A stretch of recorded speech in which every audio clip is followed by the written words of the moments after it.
Card एक फायदा अनेक राज्य में आरंभ है one nation one ration card. गोटे देश गोटे रेशन कार्यक्रम शुभारंभ कले मुख्यमंत्री नवीन पट्टनायक।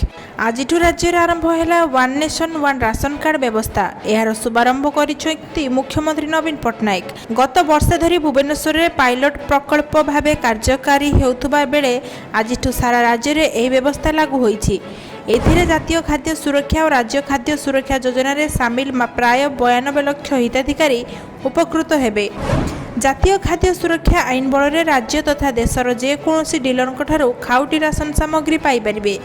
खाउटी को मिलुवा सरकारी चाउल बा गहमर मासिक कोटा पाइबाकू एणिकी निर्दिष्ट डीलर उपरे निर्भर करने को पड़ोनी। खाउटी माने जातीय खाद्य सुरक्षा आईन राशन कार्ड रे राज्य किंबा देश भितर जेकोसी चिन्हित डीलर मासिक खाद्य सामग्री पाइपर। सेहीपरि राज्य खाद्य सुरक्षा योजना हिताधिकारी राज्य भितर जेकोसी चिन्हित डीलर निजर मासिक खाद्य सामग्री पाइपर। एथिसह मालकानगिरी जिले में स्वास्थ्यवर्धक विटामिन युक्त चाउल बंटन आरंभ होईछि। एही चाउल रे विटामिन डी और फोलिक एसिड रही।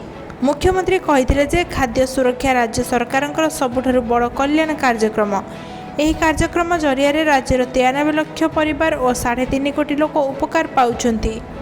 2008 रे आपणकर राज्य सरकार केजी 2 टंकारे और 2013 रु केजी 1 टंकारे चाउल जोगाई आसुछि।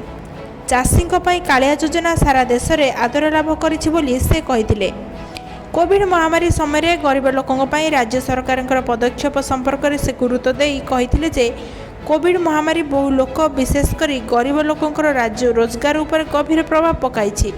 तेणु गरीब लोकों रोजगार पाई चाषी महिला श्रमिक मानक पाई राज्य सरकार 2000 कोटी टंकार सहायता देइछन्ति। आमर एही सब कार्यक्रम गरीब लोकर सामाजिक स्थिति रे उन्नति आनिछि।